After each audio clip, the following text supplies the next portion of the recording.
Kajian pembahagian 1/3 kerusi Parlimen Sabah Sarawak. Adakah hak sejarah bakal dikembalikan? Salam sejahtera dan selamat datang sekali lagi di channel ini Current Sphere MY.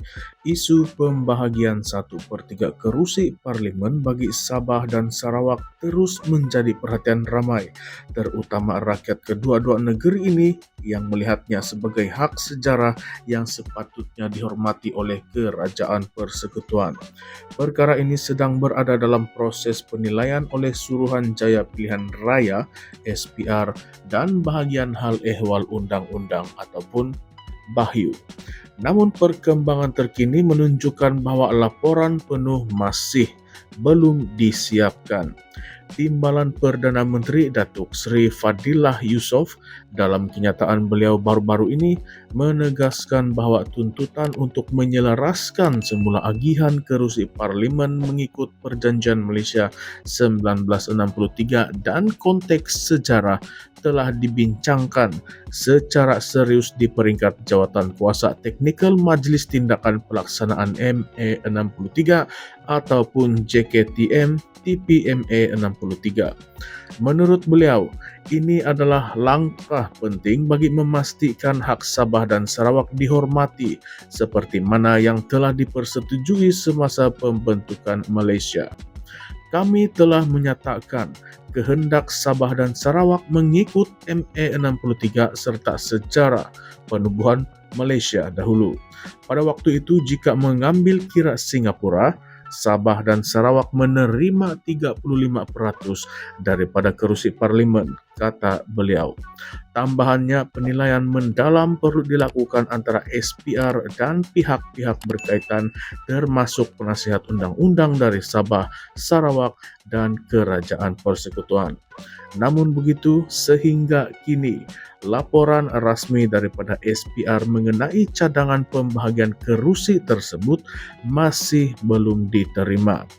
Menurut rekod sedia ada, Sabah dan Sarawak kini hanya memiliki 56 kerusi Parlimen daripada keseluruhan 222 kerusi yang bersamaan dengan 25% jauh daripada sasaran 35% seperti yang dijanjikan menerusi MA63. Untuk melengkapkan kuota tersebut, kedua-dua negeri ini memerlukan tambahan 22 kerusi Parlimen. Isu ini menjadi lebih menarik apabila kita meneliti sejarah agihan kerusi Parlimen sejak penubuhan Malaysia pada tahun 1963. Pada masa itu, Sabah, Sarawak dan Singapura digabungkan dengan Persekutuan Tanah Melayu untuk membentuk Malaysia. Dalam perjanjian asal, Sabah, Sarawak dan Singapura diberi kedudukan istimewa sebagai rakan kongsi setara dengan Persekutuan Tanah Melayu. Namun, apabila Singapura keluar dari Malaysia pada tahun 1965, agihan kerusi Parlimen mula berubah dengan dominasi semenanjung semakin meningkat. Situasi ini menjadi lebih rumit dengan pelbagai pindaan kepada pelembagaan Malaysia yang dilihat telah menghakis hak autonomi Sabah dan Sarawak. Antara contoh paling jelas ialah pengurangan kuasa imigresen, pendidikan dan hasil negeri yang dahulunya adalah hak eksklusif kedua-dua negeri ini. Dalam konteks ini, agihan kerusi Parlimen adalah salah satu contoh bagaimana Sabah dan Sarawak telah kehilangan kedudukan strategik mereka dalam sistem politik Malaysia.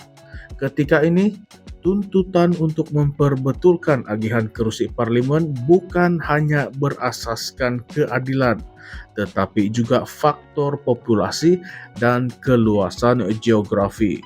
Sarawak misalnya dengan keluasan lebih daripada separuh semenanjung Malaysia hanya mempunyai 31 kerusi Parlimen. Begitu juga Sabah dengan kawasan yang besar dan berpenduduk majmuk hanya mempunyai 25 kerusi. ini berbanding Selangor, sebuah negeri di Semenanjung yang memiliki 22 kerusi walaupun size geografinya jauh lebih kecil.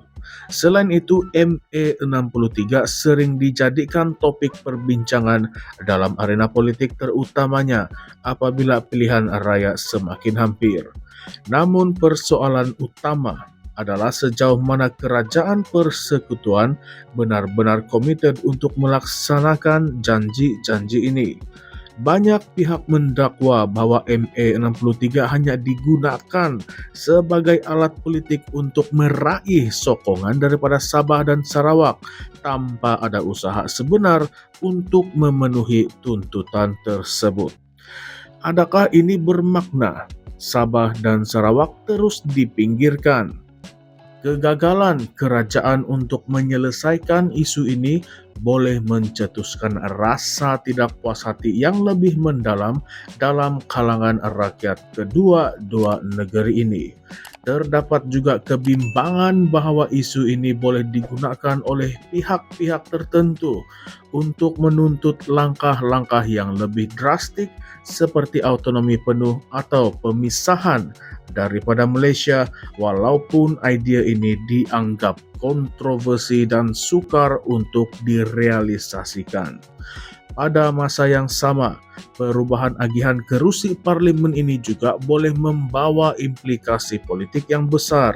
Sekiranya Sabah dan Sarawak diberikan tambahan 22 kerusi, ia akan mengurangkan dominasi politik Semenanjung dan memberikan kuasa yang lebih besar kepada kedua-dua negeri ini. Namun, adakah kerajaan persekutuan bersedia untuk menerima perubahan ini? Atau adakah mereka akan terus melengahkan pelaksanaannya demi mengekalkan status quo? Selain itu, terdapat persoalan mengenai bagaimana penambahan kerusi ini akan memberi kesan kepada dinamik politik di Sabah dan Sarawak sendiri. Adakah ia akan menguatkan suara rakyat di peringkat parlimen, atau adakah ia hanya akan menguntungkan parti-parti tertentu yang sudah sedia mendominasi politik di kedua-dua negeri ini? Dalam hal ini, rakyat Sabah dan Sarawak perlu terus bersuara dan mendesak agar hak mereka dihormati. Sokongan padu daripada pemimpin negeri juga penting untuk memastikan isu ini tidak tenggelam dalam agenda politik yang lain. Isu ini membuka ruang kepada pelbagai persoalan yang lebih besar tentang keadilan, kesetaraan, dan hala tuju Malaysia sebagai sebuah negara persekutuan. Jika tuntutan ini tidak dilaksanakan, ia bukan sahaja mencerminkan kegagalan kerajaan untuk menghormati perjanjian sejarah, tetapi juga boleh mengancam perpaduan negara dalam jangka masa panjang. Apakah pandangan Anda? Adakah tuntutan pembahagian 1/3 kerusi parlimen ini akan direalisasikan, atau adakah ia hanya akan menjadi janji kosong yang berulang setiap kali pilihan raya? Adakah kerajaan persekutuan benar-benar bersedia untuk mengorbankan dominasi politik Semenanjung demi keadilan kepada Sabah dan Sarawak? Dan jika hak ini terus diabaikan, adakah rakyat Sabah dan Sarawak akan mempertimbangkan langkah yang lebih drastik untuk menuntut hak mereka? Mari kita bincangkan di ruangan komen. Ulaskan pendapat Anda, tuliskan pendapat Anda. Suara Anda mungkin menjadi pemangkin kepada perubahan yang dituntut selama ini. Sebelum itu, jangan lupa untuk like, share, dan subscribe kepada channel ini Current Sphere MY untuk isu-isu yang akan datang. Sekian sahaja untuk video kali ini. Terima kasih semua.